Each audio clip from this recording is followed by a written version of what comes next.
No one paid attention to the old woman stumbling through the storm until a 14-year-old street girl took her hand. Leora had no home, almost no food, and only a threadbare blanket, yet she gave both the blanket and her bread to the stranger. Then a royal guard saw the woman's face and dropped to one knee. Within moments, riders surrounded the bridge. The starving orphan had just sheltered the Alpha King's mother, and now the king himself was coming for her. Chapter 1. Leora's fingers were already numb when she found the old woman. The rain had turned vicious nearly an hour earlier, driving people from the streets and turning the roads into rivers of dirty water. "Come on," Leora said, taking the woman's hand and pulling gently. "You can't stay out here." The woman gave no answer. Her eyes were unfocused, fixed on something Leora couldn't see. Her lips moved constantly, forming broken words beneath the pounding rain. That was probably why everyone else had ignored her. People had hurried around the old woman as if she were already invisible. Leora couldn't. "He's gone," the woman whispered. Leora's chest tightened. "He's gone." Leora didn't know who she meant, but she kept moving. The bridge was just ahead. Beneath its stone arch was the dark little hollow Leora had been using as shelter for months. She guided the woman down the muddy slope, catching her whenever she stumbled. Once they ducked beneath the bridge, the roar of the storm softened into a distant drumming overhead. Leora's shelter was exactly as she'd left it. A few Hessian sacks were stacked against the wall. They almost looked comfortable if she didn't think too much about where she was living. She helped the old woman sit on one of them. Then Leora crouched beside the small bundle she'd hidden earlier and unwrapped the cloth around it. Inside was a piece of stale bread. It was nearly all the food she had. "Here," Leora said, holding it out. The woman stared at the bread, then shook her head. Suddenly, she began to sob. Not quiet tears. Deep, wrenching sobs shook her entire body. Leora's throat tightened. She recognized that kind of pain even if she didn't understand its cause. "It's all right," Leora said softly. "You're safe here." "He's gone," the woman whispered again. "Who?" Leora asked. "Who's gone?" The woman lifted her head. For the first time, Leora truly looked at her. Even soaked through, her hair tangled and her face streaked with tears, the woman was beautiful. There was something strangely regal in the way she carried herself. Then her eyes turned gold. Leora recoiled. Her heart jumped into her throat. "My mate," the woman said, her voice breaking. "I can't feel him anymore." Gold eyes. There was only one explanation Leora knew. The woman was a shifter. Leora had heard stories all her life. The king was a shifter, as were many members of the kingdom's nobility. They could transform into enormous wolves with glowing eyes, powerful bodies, and teeth capable of tearing a man apart. But shifters existed in a world so far above Leora's that she'd never seen one closely. Until now. Leora swallowed and held the bread out again. "Eat something," she said gently. "Everything feels a little better when you're not starving." The woman had barely looked at it when the sound of pounding hooves shattered the quiet. Leora went rigid. Horses thundered somewhere beyond the bridge. Closer, closer. Her stomach dropped. She scrambled upright and peered from beneath the stone arch. The royal guard. A dozen riders dressed in black and silver cut through the rain, their cloaks streaming behind them. In Leora's experience, the royal guard never brought anything good to people like her. They collected taxes. They arrested people. They dragged men and women to the stocks for offenses both real and imagined. The riders slowed beside the bridge, searching every alley and shadow. One of them noticed the hollow. He dismounted. "You there," he called. "You can't remain under this bridge. The water is rising. You'll both drown." Leora immediately stepped between him and the old woman. "We'll be fine." But the guard had stopped looking at Leora. His gaze had settled on the woman behind her. He squinted. His expression changed. Then all the color drained from his face. The guard dropped to one knee. "Your Highness," he said, his voice strangled. Leora glanced over her shoulder. "Do you know her?" The guard's head snapped toward her. "Step away from the queen." His sword came free of its sheath. Leora stumbled backward. "The queen? Over here." The guard shouted. "Someone fetch His Majesty, now." More riders rushed toward the bridge.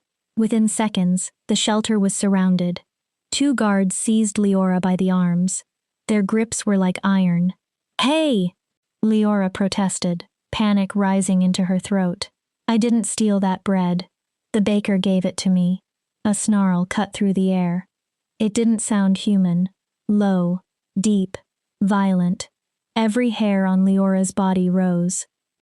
The guards holding her froze. Leora turned. The old woman was gone. In her place stood an enormous white wolf. The animal was nearly the size of a horse, its snowy fur almost glowing beneath the dark bridge. The wolf bared its teeth at the men holding Leora. "Your Highness," one guard said weakly. "Please." "What's going on here?"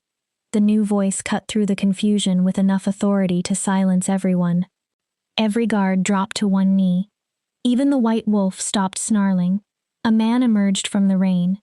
He was tall, dressed entirely in black, with a cloak falling heavily around his boots. His face was all hard angles and cold authority. When torchlight touched his eyes, they gleamed gold. Another shifter. "Your Majesty," one guard began. "Silence." The man stepped forward slowly, keeping his hands visible. "I'm glad you're unharmed, Mother," he said to the wolf. "We've been searching everywhere for you." Leora's thoughts stopped. The wolf moved closer to Leora and growled again. The king sighed. All right. Then his attention shifted toward Leora. His gaze was sharp enough to make her feel as though he could see directly through her. "Are you the one who found her? Is that why Arwen is so protective of you?" Leora's mouth had gone dry. "So she really is your mother." "I asked you a question." The king's voice wasn't loud. It didn't need to be.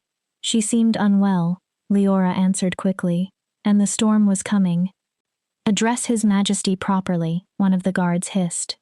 His Majesty. The king. This man was the king. He dismissed the guard's correction with one hand. "It's fine." Behind Leora, bones cracked. She turned just as the enormous wolf shifted. Fur vanished, limbs reshaped. Within moments, the old woman stood there again, shivering violently. The king removed his cloak and wrapped it around her shoulders. "Let's return to the palace." He began guiding her toward the waiting horses. Then he stopped. The king looked back at Leora. "Come, child." Leora blinked. "What?" He studied her for a long moment. Then something seemed to settle in his expression. "Get in." He gestured toward the carriage waiting behind the riders. Chapter 2. The carriage rocked gently as it moved through the city. Arwen sat in one corner with a thick blanket wrapped around her shoulders. Her eyes were closed. Without the rain and panic around her, she looked strangely small, fragile. Leora couldn't stop watching her. "What happened to her?" she finally asked. The king exhaled. "Her mate recently died. She's suffering from bond sickness. The loss shocks a shifter's entire system. In some cases, it can be fatal." Leora had heard stories about mating bonds. Shifters were said to be connected to their mates in body and soul. She had never understood why anyone would want something so powerful. It sounded terrifying. Leora turned toward the carriage window. The poor districts she knew so well slowly disappeared. Dirty streets gave way to wide boulevards lined with trees. Crumbling buildings became grand structures fronted by marble columns. Then she saw the palace. Leora stared. It rose ahead of them like something from a dream, enormous and brilliant, built from pale stone edged in gold. Once inside, Leora was taken directly to the kitchens. A long table had been covered with food. Roasted chicken. Fresh bread. Vegetables she couldn't even name. "Eat," the steward told her. Leora didn't need to be told twice. Afterward, She was taken into a bathroom larger than some houses she'd slept beside. Several maids appeared. Before Leora could understand what was happening, they had lowered her into steaming water. Their hands were gentle but efficient. They scrubbed dirt from her skin and washed her hair with something that smelled like flowers. By the time they wrapped her in a towel so soft it seemed unreal, Leora was nearly speechless. "Thank you," she managed. Then she looked around. "Where's my dress?" One maid smiled. "It has been incinerated, miss." Leora's mouth fell open. "But how am I supposed to?" "The king has requested your presence," the maid interrupted. "You cannot appear before his majesty, dressed as you were." Leora closed her mouth. Not long afterward, a steward led her through endless corridors. Her thoughts raced the entire way. Why would the king still want anything from her? They stopped before two massive doors. The steward opened them. Leora entered the throne room. The ceiling seemed impossibly high. Tall windows filled the walls, and the room was crowded with people wearing clothes so expensive they looked like figures from paintings. Nobles. Courtiers. Almost nobody noticed Leora. Why would they? She was too ordinary to deserve their attention. Almost nobody. A boy around her age stood near the front of the room, dressed in dark blue and black. The instant Leora entered, his eyes locked onto her. They were almost black, and unlike the guards, who had looked at Leora as though she might be dangerous or dirty, this boy stared as though something had struck him. His eyes widened. His lips parted slightly. One hand rose to his chest, as if he needed to steady himself. Leora's stomach did something strange. She looked away.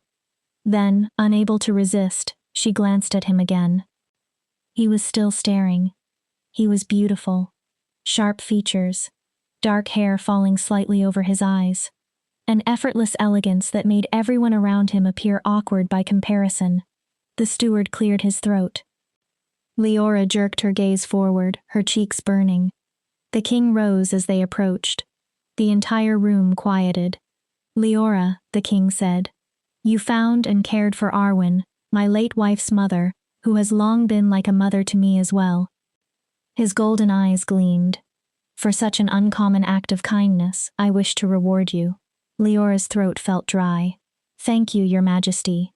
I'm indebted to your kindness, but Riven." The king cut her off and turned toward the court. "Come forward." The dark-eyed boy stepped out of the crowd. Everything about him had changed. The astonishment she'd seen on his face moments earlier had vanished. Now his expression was completely blank, controlled. He stopped several feet away and inclined his head. "Your Majesty." The king nodded toward Leora. "What do you think, son?" Leora's stomach twisted. Son. The boy who had stared at her as though she were the only person in the room was the crown prince. Riven glanced at Leora. There was no softness left in his eyes. "What do I think?" he repeated slowly. Then he gave a small, contemptuous snort. "I'm not sure what I'm supposed to think about the street rat you've brought into court, your majesty, except that perhaps we should get rid of her immediately." Leora almost stepped backward. Street rat. People had called her worse. Far worse. Yet somehow, hearing it from him hurt. Maybe because only moments ago he'd looked at her as if she mattered. Her throat burned. "Excuse me?" she snapped. "Who are you calling a street rat?" Gasps moved through the court. Riven turned slowly toward her and lifted one eyebrow. Who are you calling a street rat, your highness?" he corrected coolly. Leora wanted to hit him. The king watched them. Something almost like satisfaction gleamed in his eyes. "Riven," he said. "Meet Leora." He paused. "She's my new ward." Leora's stomach dropped. Riven's expression cracked. "Your new what?" Father and son stared at one another. No one in the throne room made a sound. "She showed kindness and courage when she had nothing to gain from either," the king said. "Perhaps you could learn something from her, son." Quiet laughter spread through the court. Riven looked back at Leora. His eyes seemed to challenge her to speak and make his humiliation worse. But Leora couldn't. Her throat was tight. Her face burned. Tears stung her eyes, and she refused to let a single one fall. Not here. Not in front of these people.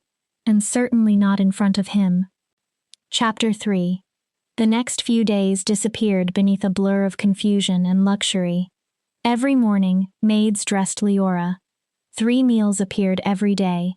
At night, she slept in a bed so soft that she sometimes woke in surprise. Yet she couldn't stop waiting for everything to disappear. Sooner or later, someone would realize the king had made a mistake. Someone would tell him he'd been too generous, and Leora would be returned to the streets. So she remained guarded. On her 4th day, a steward arrived to escort her to court. The throne room wasn't as crowded as before. Most of the people gathered near the windows were young, children of nobles. Future heirs and ladies-in-waiting, Leora guessed. No one approached her. They returned to their conversations, comfortable inside a world Leora had never known existed. Then Riven appeared. He had been standing with several boys near the opposite wall. The second he noticed Leora, he left them and moved toward her. "Does anyone else smell something?" He spoke loudly enough for everyone nearby to hear. Then he looked directly at Leora. "Oh, it's you." He sniffed theatrically. Apparently some kinds of filth don't wash away, no matter how many baths you take. Leora's face heated, but she held his gaze. She'd survived years on the streets after escaping the orphanage. She could survive one spoiled prince. "I'm surprised you can even hold your head upright," Leora replied sweetly. Riven narrowed his eyes. With all that privilege weighing it down. Silence. Then someone laughed. Another person joined in. Within seconds, the young nobles were openly laughing. Riven's face turned red. "How dare you speak to me that way?" "Riven." Everyone went still. The king strode toward them with a dark expression. Leora's heart began pounding. She'd finally gone too far. She'd insulted the heir to the throne in front of half the court. But King Edris wasn't looking at her. His anger was aimed at Riven. "That is not how the future king conducts himself," Edris said coldly. "You will take Leora under your wing. She's unfamiliar with court. You will help her." Riven's jaw tightened. Behind the king's back, Leora stuck her tongue out at him. Riven looked ready to explode. In truth, Leora had only one real friend inside the palace. Arwen. The Queen Mother recovered slowly. Some days she seemed fully present. On others, grief pulled her somewhere distant. But whenever Arwen was herself, she was patient and kind. One afternoon, Leora sat with her. "I don't understand this world," Leora admitted, staring down at her hands. "I'm grateful for everything, but I still don't understand why the king took me in." Arwen reached across the space between them and held Leora's hand. "You shared what little you had when you had no reason to share it," she said. "The king chose to reward you for that. And I'm glad he did." Some of the tension in Leora's chest eased. "The prince seems to resent me for it," she said, trying to sound indifferent. Arwen's face softened. "Riven does not warm easily to anyone. He's been withdrawn since his mother's death, and his relationship with the king has never been simple. Edris has always been too hard on him." Arwen paused. "Riven is more bark than bite, I assure you." Leora wasn't convinced. "The first rule of surviving court," Arwen continued, "is understanding that you have a public self and a private self. One is what the world is allowed to see. The other is who you are, with the people you trust. They are not the same, and you must learn to keep them separate." Leora nodded. Still, the idea felt wrong. On the streets, there had been little room for pretending. Apparently at court, pretending was part of survival. Months passed. Leora learned everything she could. How to curtsy correctly. Which fork belonged to which course. How to move in elaborate dresses without falling over her own skirts. She tried to stay quiet, small, unnoticed. Riven made that impossible. He found every opportunity to irritate her, and Leora always answered. She quickly learned that if she allowed him even the smallest victory, he'd push harder the next time. So every insult received an insult in return. The court found their constant arguments endlessly entertaining. Eventually, it went too far during a dancing lesson. Fortunately, Leora and Riven had not been paired together. As Leora spun past him, however, Riven deliberately planted one boot on the back of her dress. The fabric stopped. Leora didn't. She fell forward with a startled cry. Laughter erupted around the room. Her face burned as she pushed herself upright. Fine. If Riven wanted a war, she could give him one. The next time he passed close enough, Leora extended one foot. Riven caught it. He crashed to the floor, arms flailing, and landed with a satisfying thud. The laughter became twice as loud. Riven, Leora. King Edris's voice ended it instantly. He entered with a thunderous expression and dismissed the dance instructor with a wave. You two. He pointed at them. Together. Now. Leora's stomach sank. Riven looked as though someone had announced his execution. They approached one another reluctantly. Riven held out his hand. Leora placed hers in it. A strange sensation prickled through her skin. His hand was warm, larger than hers, steady. She hated that she noticed any of it. The music began. They moved. Dancing with Riven felt like holding a live wire. He performed every step perfectly, forcing Leora to concentrate simply to keep pace. She looked into his dark eyes, trying to understand what he was thinking. He sneered. Enjoying the view, sister? The word was deliberate, sharp. Please stop breathing on me, Leora replied. I'm going to gag. No. They both froze. Leora had forgotten the king was still watching. She attempted to pull away. Riven's grip tightened automatically. Edris approached and physically moved them closer together. Again, the king ordered. One day you'll hold court, Riven. You need to learn how to hold a lady correctly.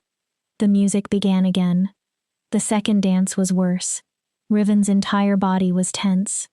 They were so close that Leora couldn't look anywhere except at his face. The sharp line of his jaw, the dark sweep of his lashes. Riven lowered his voice. It would be wise if you stopped looking at me like that. Leora's face caught fire. She shoved against his chest. He refused to release her and finished the dance with infuriating precision. Edris watched them with an expression Leora couldn't decipher. Soon, it became a pattern. Leora and Riven argued. They got caught. The king punished them by forcing them to spend time together, as though proximity would somehow cure their hostility. It never did. Riven only became angrier, and Leora somehow ended up more flustered. Court, she decided, was an even more dangerous battlefield than the streets. Chapter 4. 8 years later, the banquet hall glittered beneath hundreds of lights. Foreign diplomats mingled with nobles, while restrained music drifted from musicians positioned near one wall. Every conversation seemed polite. Almost none of them were harmless. Leora stood beside a tall window holding a glass of wine. She was 22 now. 8 years had passed since Edris brought her from the streets and named her his ward. 8 years of gowns, tutors, etiquette, politics, and learning how to enter rooms like this without looking like she expected someone to throw her out. Some days, she still felt like an intruder. She had simply become very good at hiding it. Across the room, the king was speaking with an ambassador from one of the southern kingdoms. Leora drifted closer. She moved easily through the crowd and stopped just behind Edris. The Delvarian envoy has spoken to Lord Crane 3 times tonight, she murmured. They keep watching the Eastern delegation.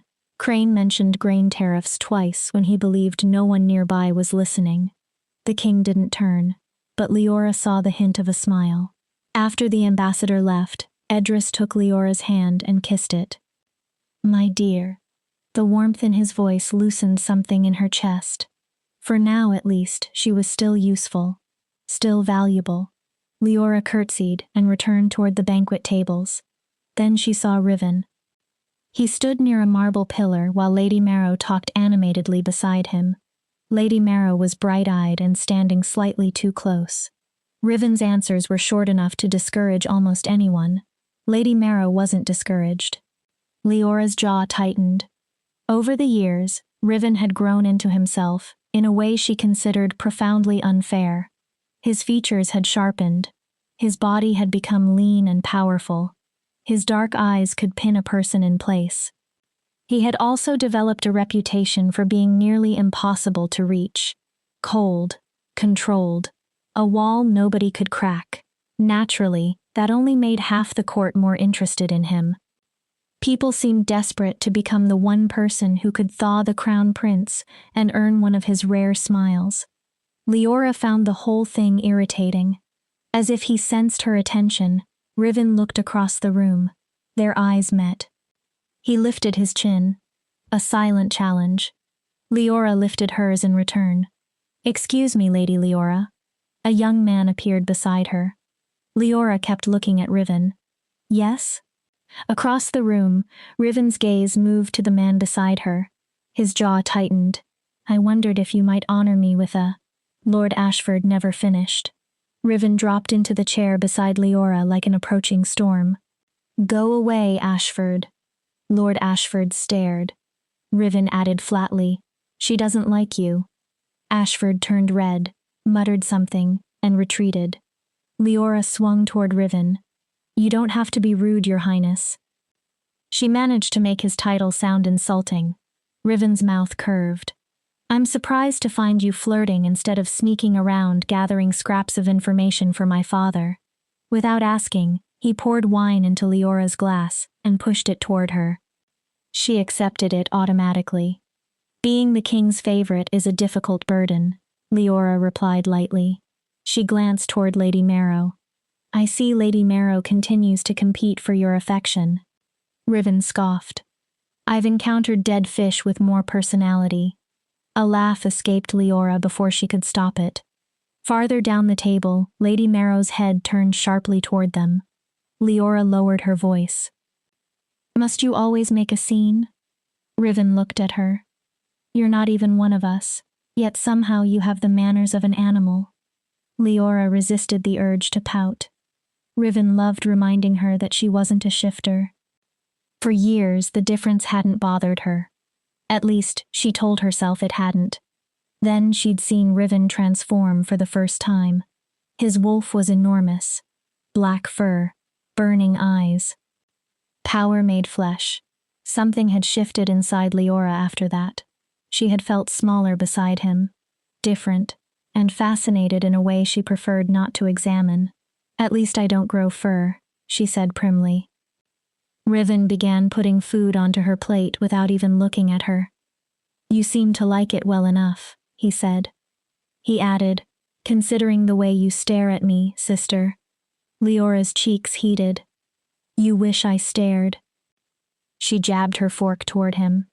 Riven struck the fork from her hand. It clattered against the floor. Several people looked over. Riven leaned closer. "And why would I want that when everything you do annoys me?" A servant arrived with another fork. Riven placed cranberries onto Leora's plate, her favorite.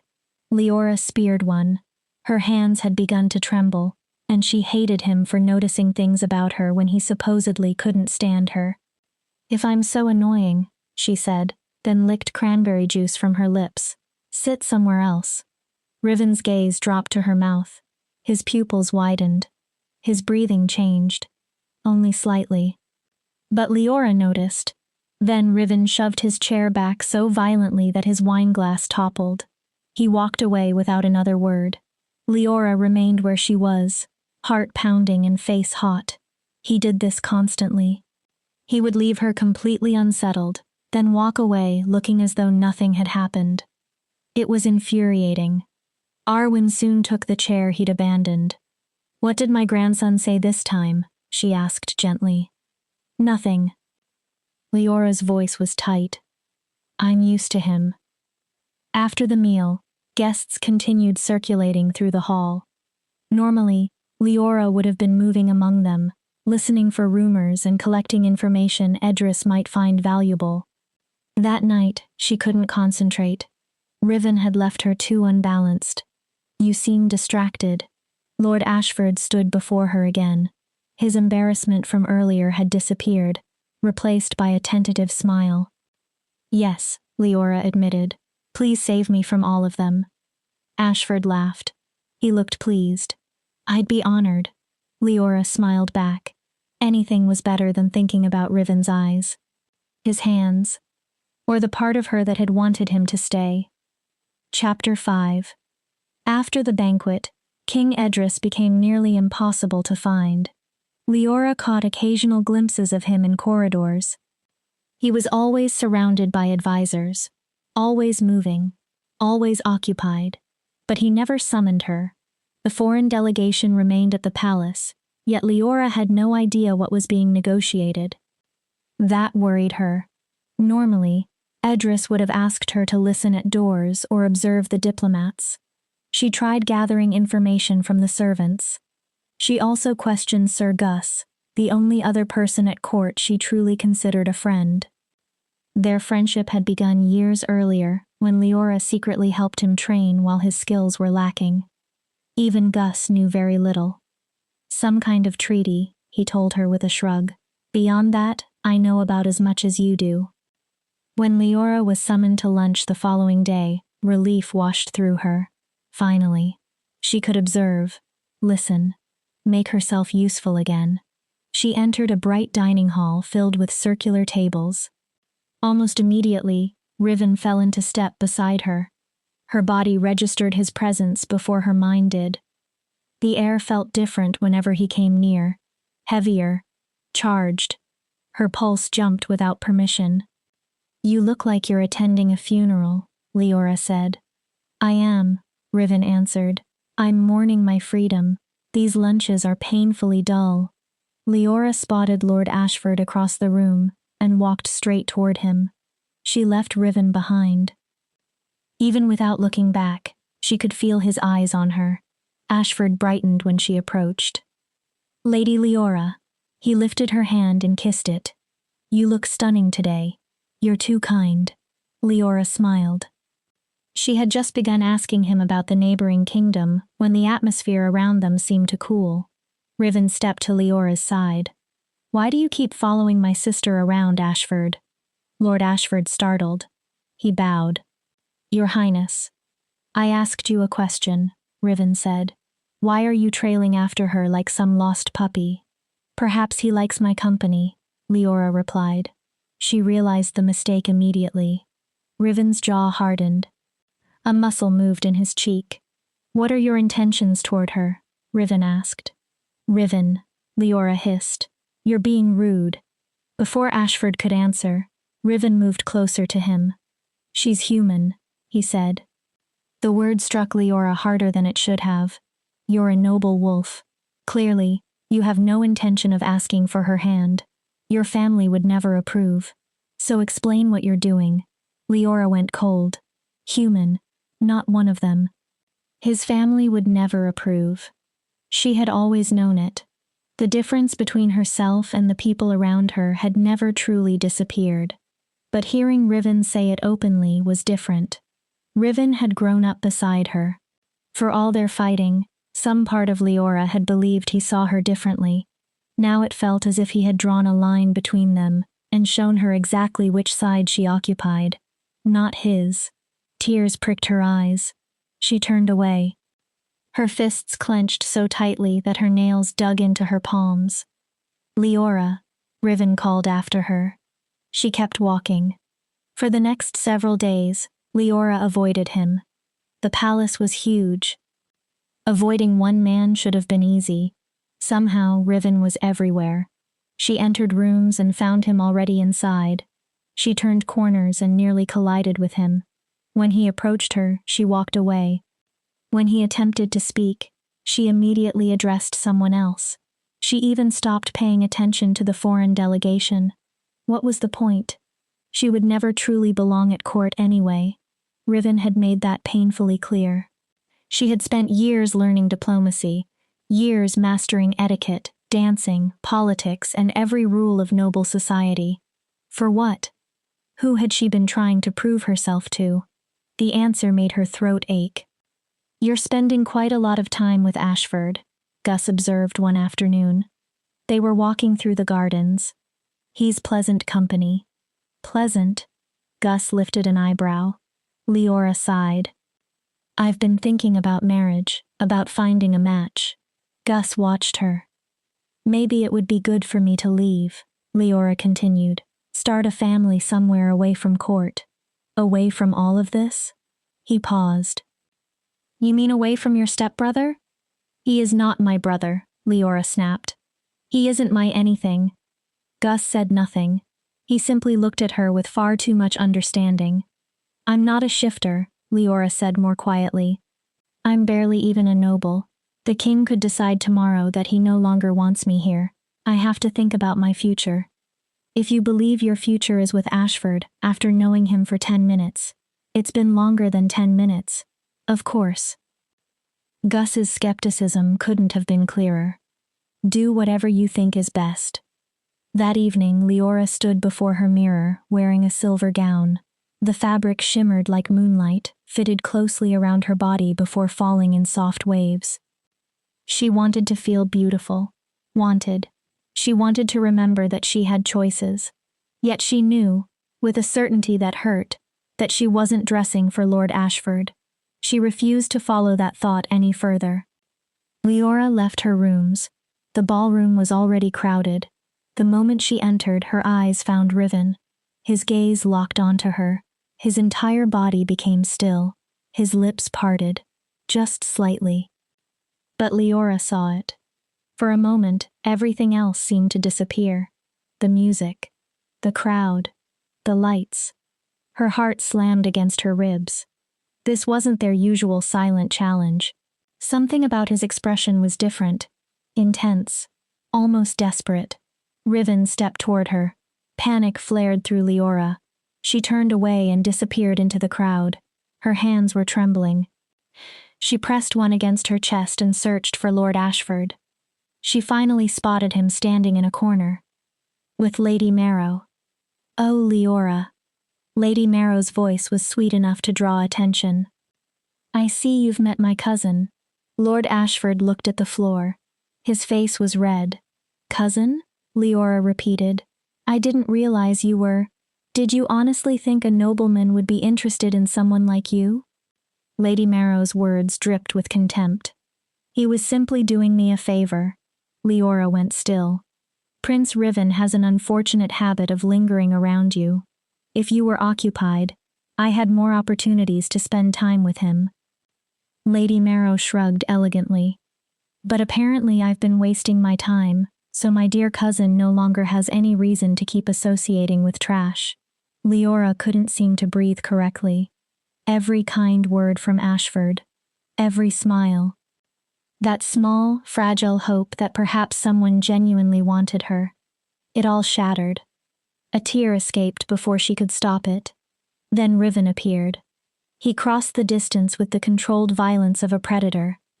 His hand caught Lady Marrow beneath the chin. When he spoke, his voice was quiet. Deadly. "I should take your head for that insolence." Lady Marrow went white. "Your Highness, I didn't." To question Leora is to question the king's judgment. Riven released her. "Leave this court." Lady Marrow stared at him. "You're banished until further notice." "Your Highness, please." Riven had already turned away. His fist struck Lord Ashford's face. A sickening crack filled the room. People gasped. Ashford hit the floor with blood pouring from his nose. Riven didn't spare him another glance. He grabbed Leora's arm and pulled her through a side door. They entered an empty corridor. Riven slammed the door behind them. Then he turned and pressed Leora against the wall. "I hope you're proud of yourself," he said through clenched teeth. "You allowed those two fools to humiliate you. After all these years at court, you should know better." His eyes burned. "I warned you about him. Stop." Leora barely managed the word. Then the tears came. She covered her face, trying desperately to hold herself together. She couldn't. She felt foolish, humiliated, alone. And of all people, Riven had been the one forced to rescue her. "I'm sorry," she gasped. "I'm sorry.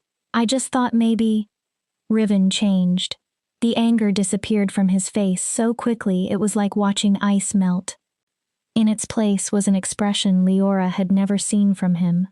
Soft, devastated. Leah. Her name was barely more than a breath. Slowly, as though he thought she might break beneath his hands, Riven reached for her face. He cupped her cheeks. His touch was impossibly gentle. "I'm sorry." His voice was rough. His thumbs wiped away her tears.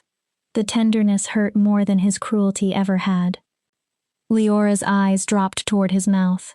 That beautiful, vicious mouth. The mouth that had spent years insulting her.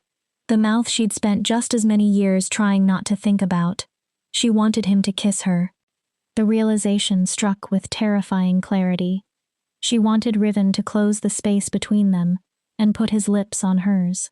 His breathing became uneven. His eyes darkened. He was staring at her mouth too. Leora's eyes fluttered shut. A glass shattered somewhere in the ballroom. Riven jerked away as if someone had burned him. His hands fell from her face. Then Edris's voice carried through the closed doors. "If I could have everyone's attention, please. I have an announcement." Riven's expression changed immediately. The softness vanished behind careful control. He stepped farther away. Leora remained against the wall, tears still damp on her face, her lips tingling with the kiss that had never happened. It felt strangely like losing something she'd never been allowed to have. Chapter 6. They returned to the ballroom without speaking. Music and conversation grew louder as they approached. "Riven!" Edris's voice carried across the room. "Where is my son?" The king searched the crowd. His eyes landed first on Leora, then on Riven. "There he is." A broad smile appeared on Edris's face. "Come here, son." Riven's jaw tightened. Still, he moved through the crowd toward the raised platform where Edris stood beside a beautiful young woman. When Riven reached him, the king placed a hand on his shoulder. The gesture appeared affectionate. To Leora, there was something possessive about it. "Thank you all for joining us tonight," Idris announced. "This evening marks a momentous occasion, the joining of two kingdoms." He let the silence stretch. Then he raised his glass. "Please join me in toasting the engagement of Princess Celestine of Valeris and my son, Prince Riven." The ballroom erupted. Cheers. Applause. Excited voices. Somehow, Leora was holding a glass of champagne. She couldn't remember picking it up. She drank the entire thing. Engaged. Riven was engaged. He stood beside Princess Celestine, with his face locked into an emotionless mask. The princess smiled gracefully at everyone. Her hand rested on Riven's arm. Leora couldn't breathe. The ballroom suddenly felt too hot, too crowded. She had to leave. Leora slipped through the guests and escaped through one of the side doors into the gardens. Cool air struck her face. It did nothing. Behind her, she could still hear music. Laughter. Celebration. Of course Riven would marry eventually. He was a prince. She had always known that. Yet somehow, after 8 years of fighting and teasing and provoking each other, Leora had almost forgotten what he actually was. To her, he had simply become Riven, the person who could make her furious faster than anyone alive, the person who understood exactly where to strike, the person whose hands had been on her face only minutes earlier. Her chest felt as though it were collapsing. She crossed the gardens until manicured lawns became wild woodland. Years ago, Leora had discovered a damaged section of the outer wall. She climbed over it. Darkness and silence swallowed her. Inside the forest, the events of the evening replayed relentlessly. The way Riven had looked at her when she entered the ballroom, Lady Marrow's cruelty, and Leora realized the trick itself wasn't even what hurt most. What mattered was what Riven might think of her. How he would see her after watching her make such a fool of herself. Then she remembered his hands, the impossible gentleness in his touch, the way she'd wanted him to kiss her. A scream tore from Leora's throat. She dropped to the forest floor and pressed both hands against the earth. "Where do you think you're going?" Leora's head snapped up. Riven stood several feet away. His formal jacket was gone. He wore only a thin black shirt clinging to his body. "It could be dangerous out here alone," he said. His voice was rough. "I've been alone here plenty of times," Leora snapped. "I'm fine." "You left the ball." Riven stepped toward her. "The king didn't give you permission to leave." "I don't need your permission." Leora stamped one foot. She knew she sounded childish. She didn't care. Then reality struck her again. Riven was engaged, and they were alone together in the forest. "Riven." Leora forced herself to stand. "You shouldn't be here. This isn't appropriate." "Appropriate for whom?" He gave a bitter laugh. "You don't understand how fragile my position is here," Leora said. Years of fear spilled out at once. "I have no legal claim to anything. I'm here because the king chooses to allow it. He could change his mind whenever he wants. And you have no idea what kind of pressure I'm under," Riven shouted. Leora stared. "I've just been forced into an engagement I never wanted." She froze. "You didn't want it?" The hope in her own voice frightened her. Riven stared at her. "Of course I didn't." His voice dropped. "Why would I want to marry some princess when I—" He stopped. For one heartbeat, every defense disappeared from his face.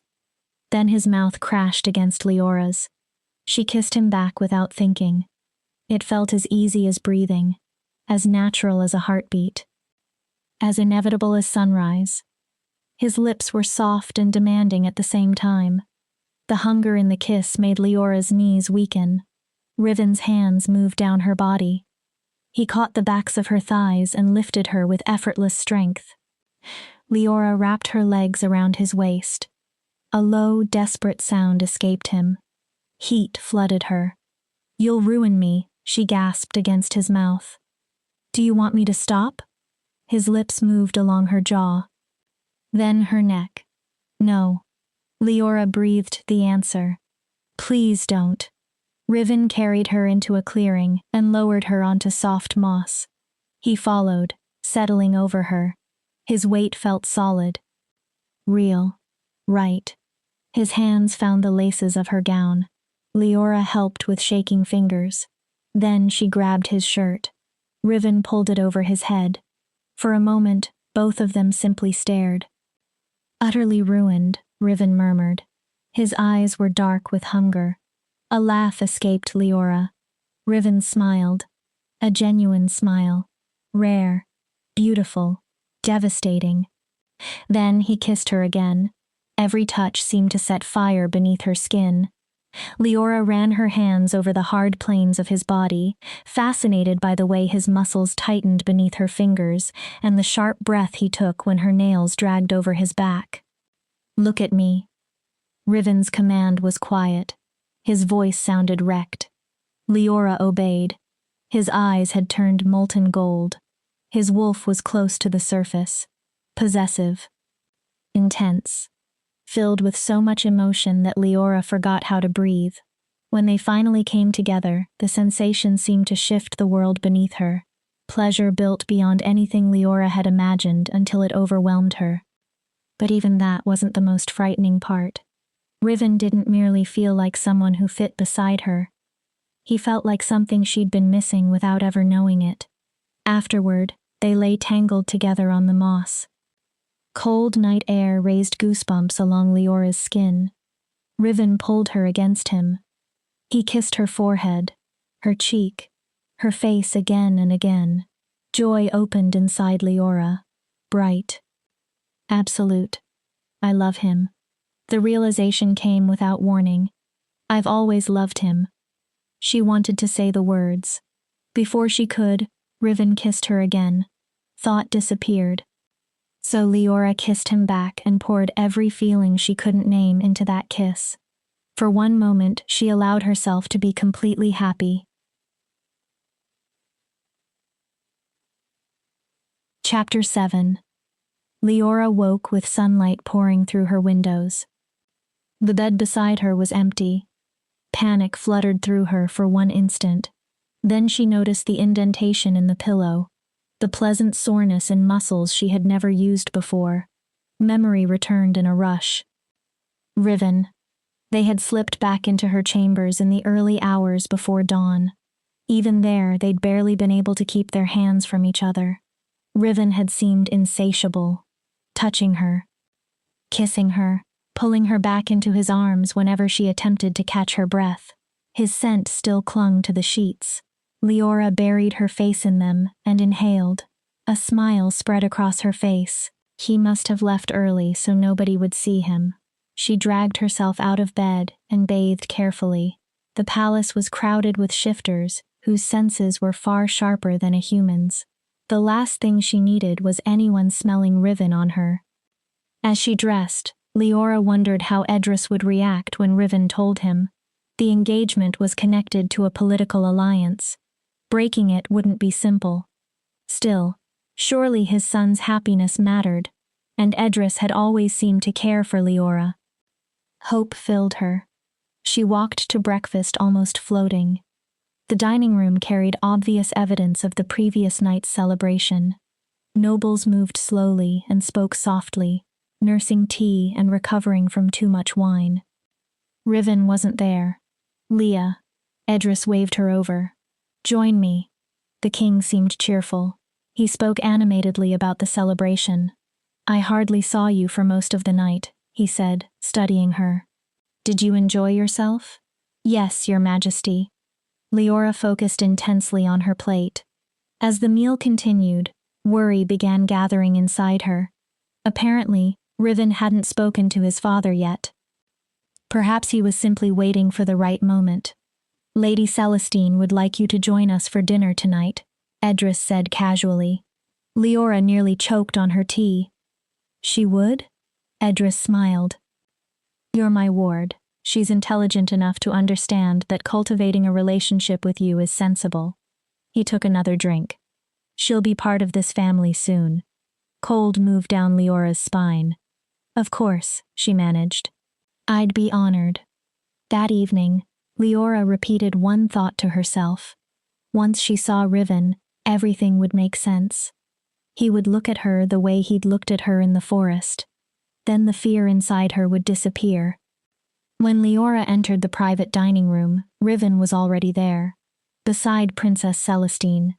He didn't leave the princess's side. Not once. Conversation flowed around the table. Trade. Diplomatic relations.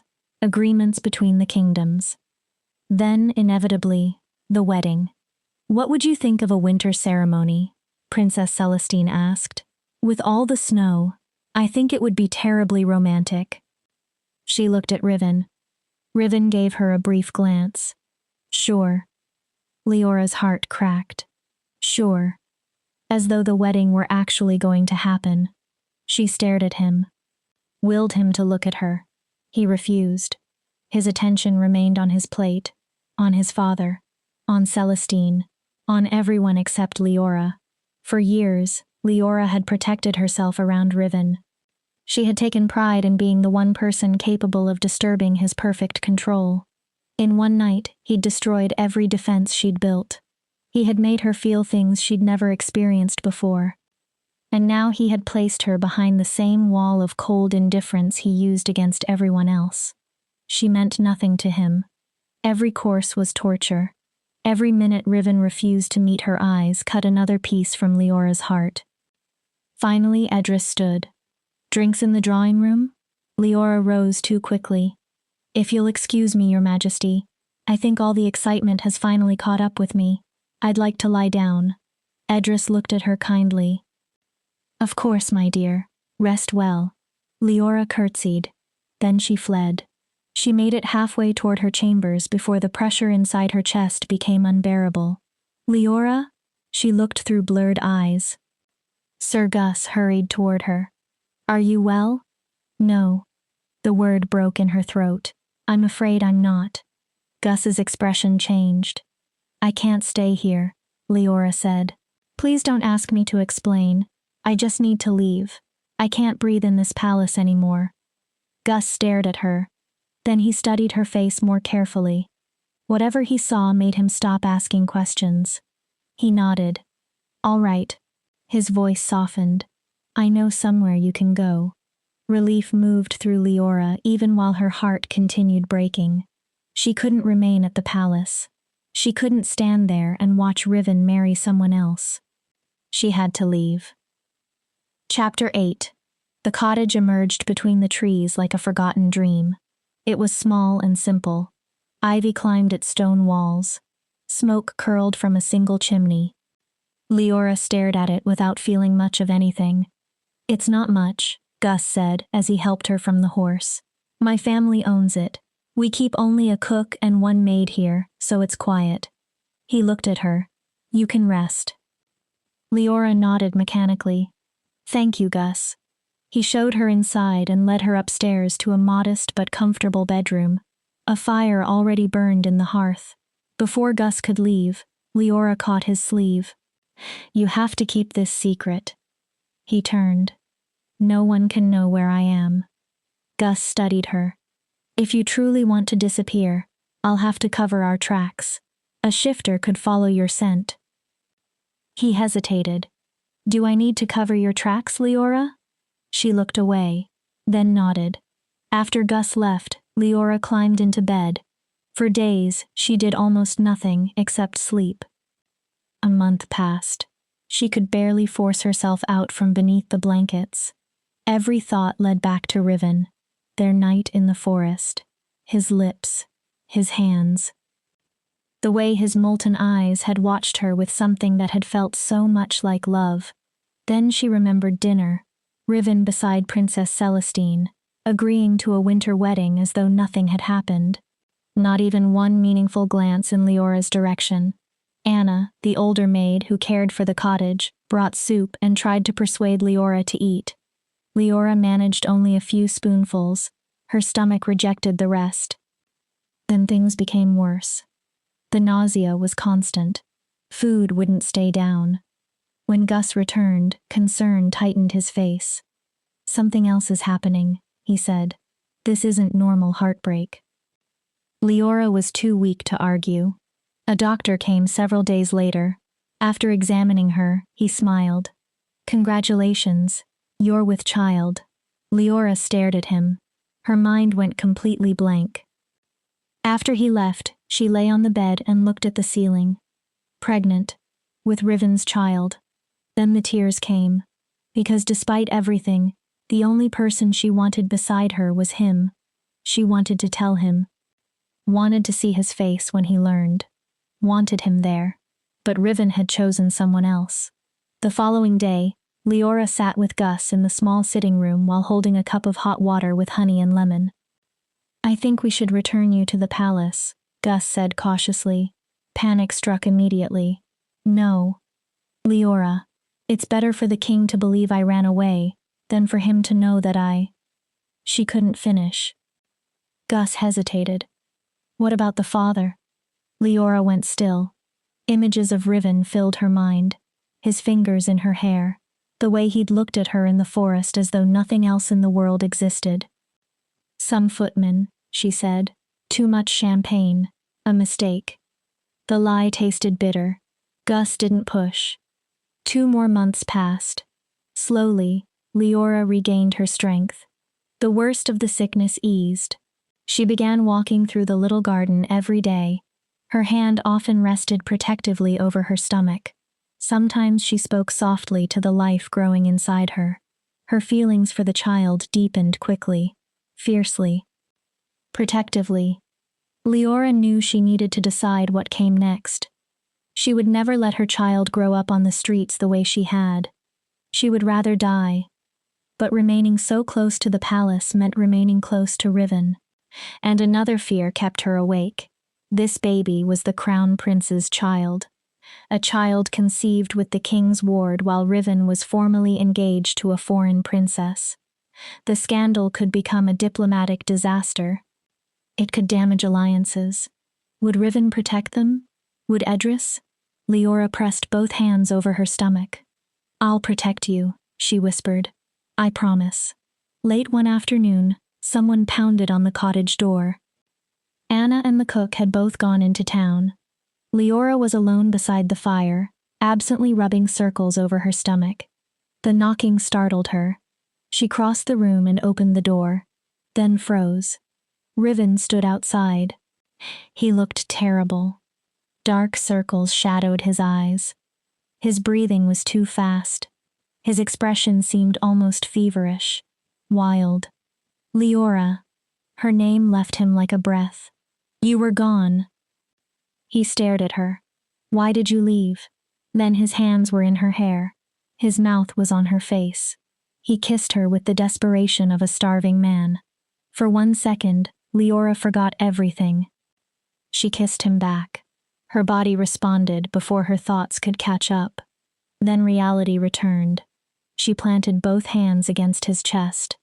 "I'm not your plaything, Riven. Why did you leave?" He sounded almost pained. His skin was warm against her fingers. Too warm. Riven bent toward her throat. He inhaled her scent desperately, his nose dragging along her skin. Leora felt herself yielding despite everything. Her head tilted. Her fingers slipped into his hair. Riven inhaled again. Then every muscle in his body went rigid. "You smell different." He pulled back. His gaze slowly dropped. To her stomach. Riven sank to his knees. "Are you?" His voice carried so much wonder that Leora's chest tightened. "Are you with child?" They could have had this together. The thought hurt. They could have discovered the pregnancy side by side. Could have been happy. Instead, he had remained engaged to another woman. "Please leave." Leora pushed him away. Riven stood. To her shock, tears shone in his eyes. Leora looked away. She couldn't bear seeing cold, arrogant Riven cry. "Leora." His voice shook. "Is the child mine?" She didn't answer. She moved farther away. "Why didn't you tell me?" "I would have." "You would have what?" Leora demanded. She turned back. "You're engaged, Riven." Understanding crossed his face. "Is that why you disappeared? Because of the engagement?" "What did you expect me to do?" Leora asked. "Stand beside Princess Celestine and volunteer to be her bridesmaid?" "I don't care about Celestine." Riven's voice cracked. "I only want you." He reached toward her. "I'm sorry. I should have told you, but Go home, Riven." "How can you ask me to go home?" He stepped in front of her. Then he took her hand. He pressed it against his chest. "You are mine, Leora." His heartbeat pounded beneath her palm. "And I'm yours. Can't you feel it?" He tightened his hand around hers. "We can leave. Run away. Walk away from all of this." His eyes held hers. "I love you." Leora's heart seemed to break open. Everything inside her screamed that she loved him too. That perhaps she'd loved him for years. But fear was stronger. She didn't trust him anymore. "You can't keep doing this to me," she said. "You can't keep appearing and making everything complicated." Her voice began shaking. "I had a role. I had a life. But you never left me alone. And then you—" She couldn't finish cleanly. "You hurt me." "I never meant to cast you aside," Riven whispered. "You've been trying to cast me aside since the first day I entered that castle." Riven flinched. "No, that's not. You never accepted me. You mocked me. You made sure I knew I didn't belong. I had to." Desperation entered his voice. "Leora, please." She couldn't take any more. He looked devastated, and somehow that made her angrier. How could he be the one standing there looking wounded? She had done nothing wrong. "Go home to your fiancé, Your Highness." Riven looked as though she'd stabbed him. Leora shut the door in his face. Then she leaned against it. Her knees gave way. She slid to the floor and covered her mouth to silence her sobs. This was right. She told herself that over and over. She needed stability, safety, not uncertain passion with a man whose moods changed without warning. She repeated it until the words meant almost nothing. And still, she cried so violently she thought her body might break apart. Chapter 9. For a long time, Leora remained on the floor with her back against the door. Every instinct begged her to open it, to run after Riven. She didn't move. She needed to think. And with her heart breaking and the memory of his touch still burning across her skin, thinking felt impossible. She had no idea how much time passed before someone knocked. "Leora?" Gus's voice came through the door. "Leora, are you inside?" She eventually let him in. Gus took one look at her. His expression softened immediately. "Oh, Leora." He helped her up, guided her toward a chair, and made her tell him everything. When she finished, Gus stared at her. "Let me understand this correctly." Leora looked down. "The father isn't some random footman." "No." Her answer was almost inaudible. "The father of your child is the crown prince." Leora grimaced. "Our future king," Gus continued. Then he added, "who you have more or less been in love with your entire life." Leora's head snapped toward him. "That's not." "Stop." Gus gave her a look. "You're obsessed with him. He's obsessed with you. Obviously he's the father." Leora weakly hit his arm. "The man you love, who also loves you, is the father of your baby," Gus continued. "He just offered to abandon everything. His engagement, the crown, his entire life, and you told him you weren't interested." Heat rushed into Leora's cheeks. "When you say it like that, it sounds terrible." Gus's expression clearly said that was because it was terrible. "He stayed engaged after we were together," Leora said defensively. "Did you actually ask him why?" She blinked. "Did you ask what he intended to do?" Gus continued. "The engagement is part of a political alliance. He can't dissolve something like that in 5 minutes." Leora stared at him. That possibility had never occurred to her. "Oh gods." She pressed a hand to her mouth. "You think he would have ended it?" "I don't know," Gus replied gently. "But you owe yourself, and your child, an honest conversation with him." Leora looked away. "You don't understand what happens when he's near me. I can't think properly. I just react." Gus frowned. "That sounds like a bond." Leora froze. "What?" She almost dismissed the suggestion immediately. Then she remembered Riven at the cottage.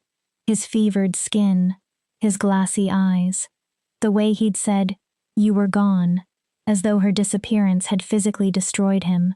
And suddenly, another memory returned. Arwen beneath the bridge 8 years earlier, delirious after losing her mate. He's gone. He's gone. Again and again. But we never... Leora couldn't finish. "Focus," Gus said. He leaned forward. "If some kind of bond exists, even if it was never completed, you might be able to sense him." "That's impossible." Leora shook her head. "It would explain how sick you became after leaving," Gus said. "You spent weeks barely capable of getting out of bed." He paused. "And Riven?" Something in his face made Leora's heart accelerate. "What about Riven?" Gus hesitated. "He's been ill." Leora went rigid. "Erratic, not himself. It started after you disappeared." She shot to her feet. "Why didn't you tell me? You already had enough to deal with." Gus's expression remained grim. "Just try, see whether you can feel him." Fear climbed Leora's throat. She closed her eyes. At first, she sensed nothing, only her own heartbeat, her fear. Then something inside her chest seemed to snap, like a thread pulled too tightly for too long. And through that break came pain. It wasn't hers. Leora's eyes flew open. Riven. Everything else stopped mattering. She ran. Night was falling as Leora tore through the forest. Something pulled at her from somewhere ahead. Weak, uneven, like a candle flame about to disappear. She knew with absolute certainty that something was wrong. Branches caught her dress. Roots nearly sent her sprawling. The farther she ran, the weaker that invisible connection became. It faded like a slowing heartbeat. No. Leora pushed harder. Then her foot caught on something. Not something. Someone. Riven lay motionless on the forest floor. Riven. Leora dropped beside him. Her hands went to his face. His skin was burning, so hot that touching him hurt. But there was no blood, no visible wound. Gus arrived moments later, breathing heavily. He crouched beside Riven. Definitely bond sickness. But we're not bonded. Leora's voice broke. We can't be. We never. That's the problem. Gus ran a finger near one of the inflamed veins visible beneath Riven's skin. Look at these marks. I've never seen a case this severe. His face turned grave. Riven must have been fighting this for years. Leora stared at him. Years? Her mind spun. Riven had known for years. He had known they were mates and never told her. We need to get him inside, Gus said. Now. Between them, they dragged and carried Riven back toward the cottage. Nothing brought his fever down. His body trembled. His breathing became shallow and labored. Leora sat beside him in terror. What do I do? She turned toward Gus. How do we help him? Gus hesitated. Tell me. Leora grabbed his arm. Nothing will fix this except completing the bond. He looked toward Riven. Some bonds can eventually be broken, given enough time. But this... He stopped. What? Panic sharpened Leora's voice. I'm not a healer, Gus said carefully, but I don't think he'll survive much longer like this. The words struck Leora like a blow. No. She shook her head violently. Then she took Riven's burning face between her hands. You have to wake up. Tears fell freely now. Please, Riven. Please wake up. He didn't respond. His skin burned against her palms. You don't have to claim him if you don't want to, Gus said quietly.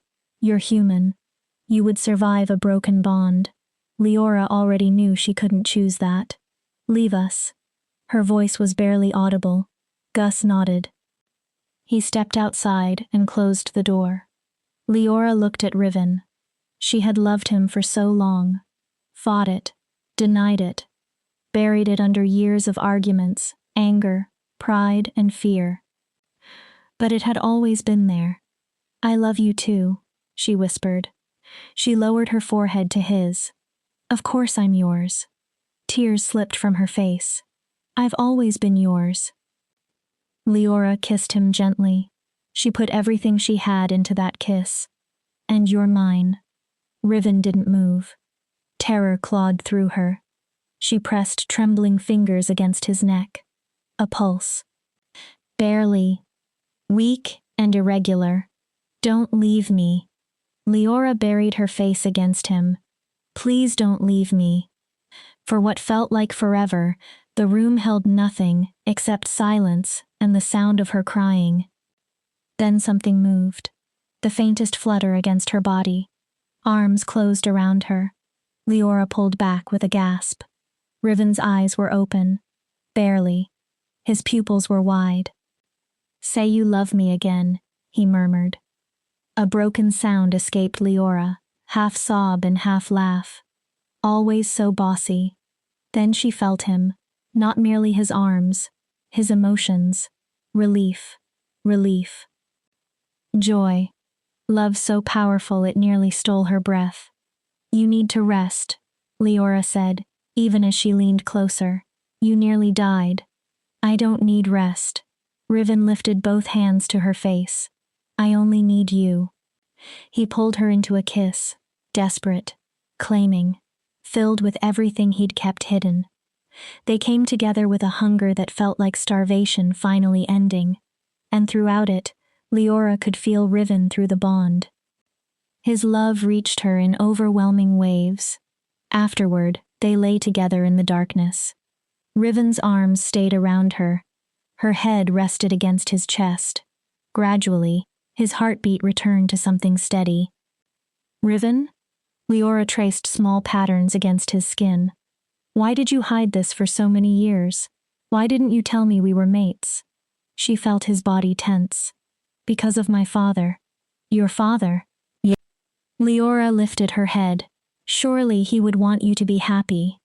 Riven sighed. Leora, he already knows. She stared.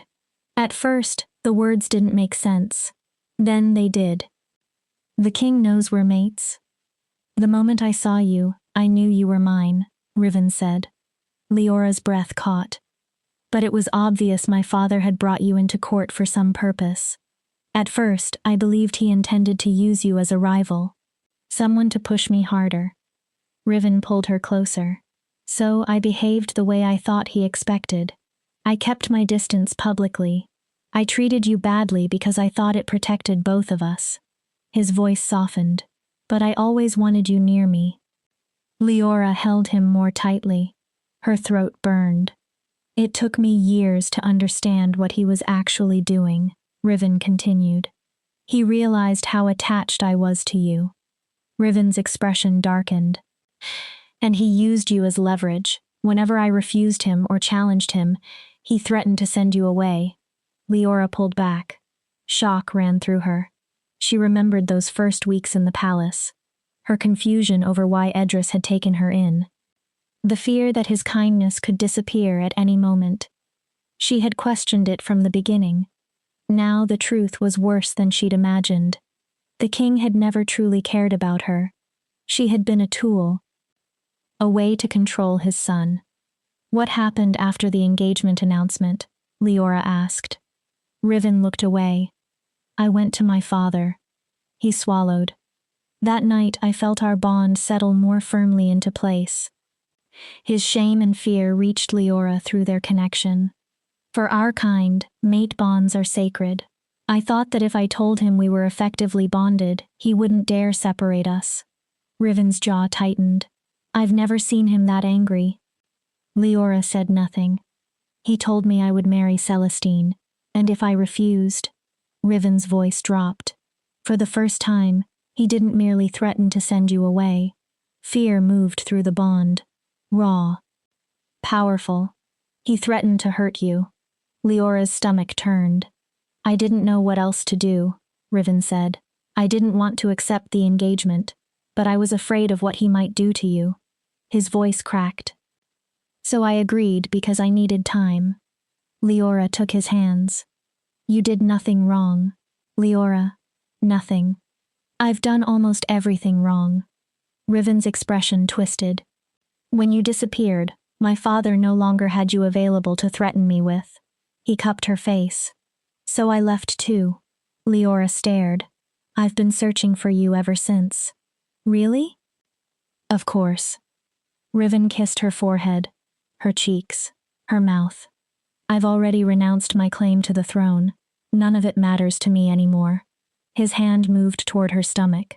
You matter. And our child. Tears streamed down Leora's cheeks.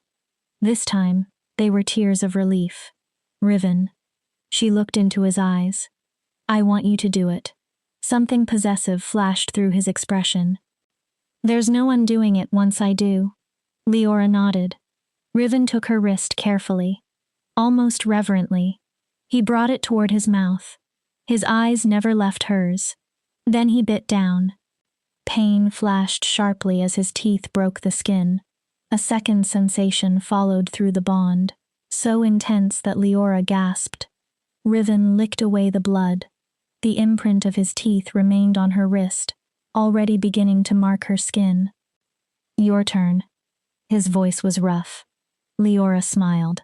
Where? Anywhere you want. She leaned forward. Then she bit his shoulder.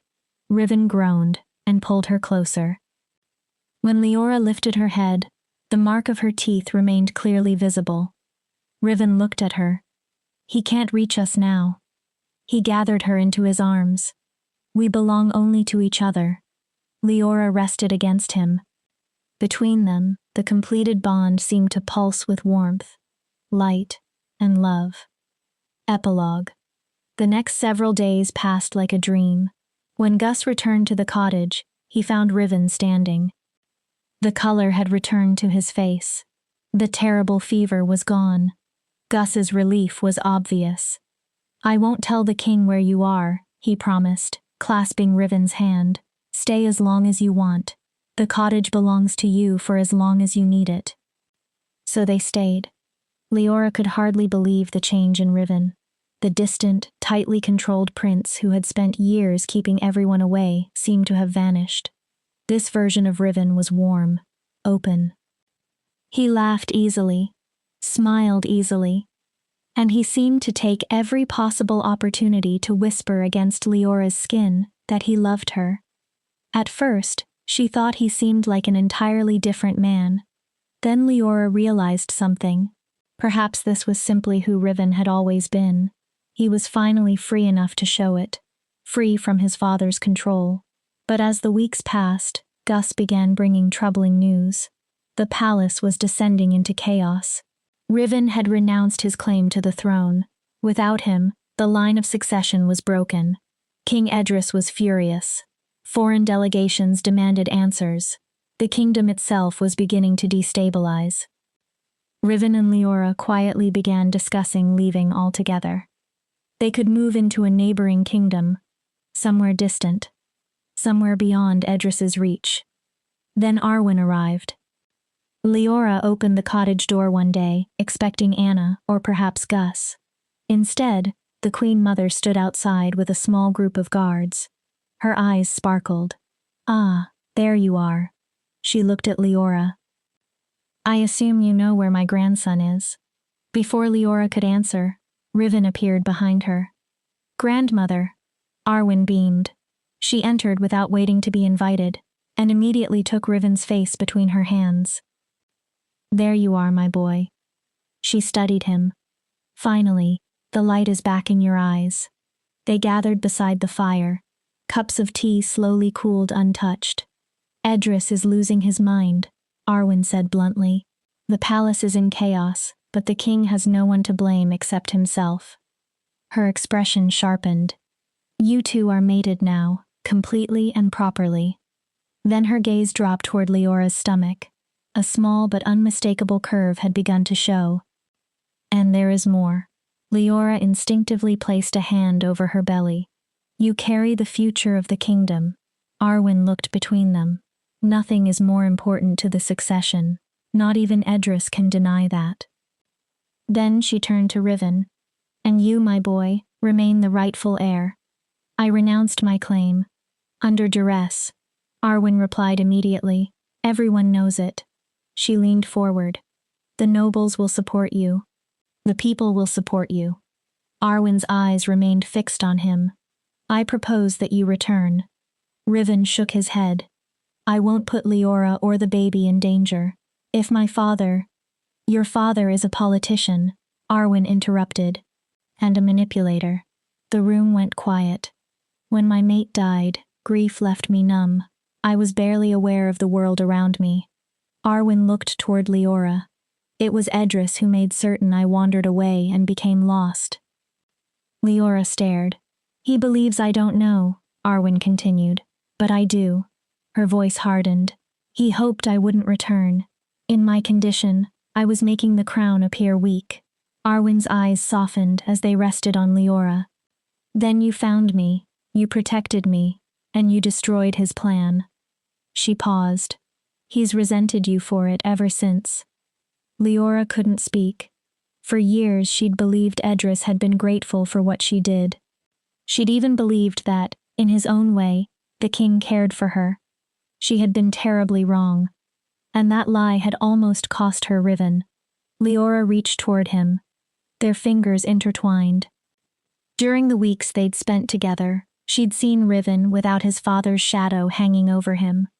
She had seen the man he truly was. He could become a great king. But more than anything, she wanted him to remain free. "I think we should do it," Leora said softly. Riven turned toward her. His eyes searched her face. "Leora." I'm not afraid of your father. She tightened her fingers around his. And the kingdom needs you, Riven. Her voice remained steady. It needs the kind of king you can become. Something shifted in Riven's expression. The uncertainty disappeared. Determination replaced it. He looked at Leora. Then at Arwen. All right. He squeezed Leora's hand. We'll go back. Whatever battles waited for them, whatever storms they still had to face, they would face them together. And that was all that mattered.